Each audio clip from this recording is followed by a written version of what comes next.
ईमानदारी स्वच्छ नीति है। एक राहुल नाम का व्यक्ति था। स्वभाव से बहुत ही गंभीर था। उसकी पढ़ाई पूरी हो चुकी थी, लेकिन कोई नौकरी नहीं थी। दिन रात वो काम की तलाश में इधर उधर भटकता रहता था। राहुल एक ईमानदार मनुष्य भी था, इसलिए भी उसे काम मिलने में मुश्किल आ रही थी। दिन इतने खराब हो चुके थे कि उसे मजदूरी करनी पड़ी। रोजी रोटी के लिए उसके पास अब कोई विकल्प नहीं था। राहुल पढ़ा लिखा था, जो उसके व्यवहार से साफ जाहिर होता था। एक दिन एक सेठ के घर राहुल मजदूरी कर रहा था। सेठ का ध्यान राहुल के ऊपर ही था। सेठ को समझ आ रहा था कि राहुल एक पढ़ा लिखा समझदार लड़का है, लेकिन परिस्थिति बस उसे ऐसी मजदूरी के काम करना पड़ रहा है।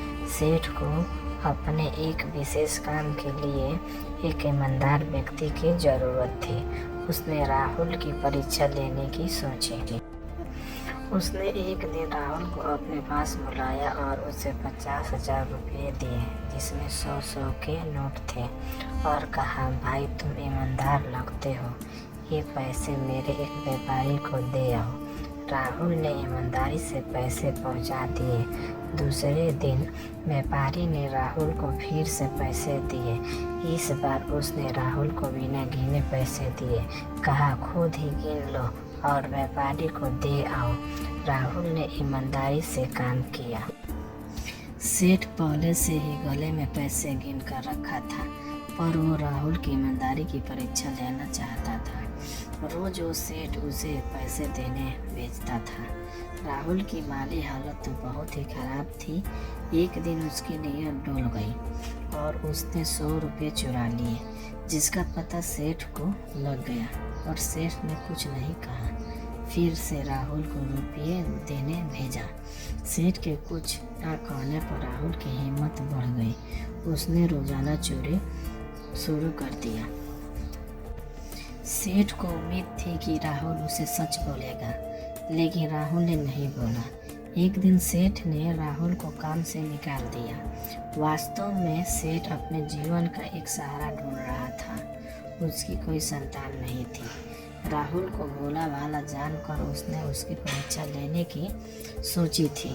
अगर राहुल सच बोलता तो सेठ उसे अपनी दुकान सौंप देता। जब राहुल को इस बात का पता चला है तो उसे बहुत दुख हुआ, और उसके स्वीकारा कि कैसी भी परिस्थिति हो, ईमानदारी ही सर्वोच्च नीति होती है। दोस्तों, कैसा भी मुकाम आए, व्यक्ति को ईमानदारी का साथ नहीं छोड़ना चाहिए। ईमानदारी जीवन की वो कमाई है जो मुश्किल है, लेकिन कभी गलत अंत नहीं देती। मेरा एक ही उदाहरण आपको देती हूँ। जब मैंने ब्लॉगिंग का काम शुरू किया तो मैं अपनी हर गलती अपने बॉस को बता देती थी। मैंने उनसे डांट के डर से कभी कुछ नहीं छुपाया। कभी कभी बहुत बड़ी बड़ी गलतियाँ की और बहुत डांट भी खाई, लेकिन कभी भी छिपाया नहीं।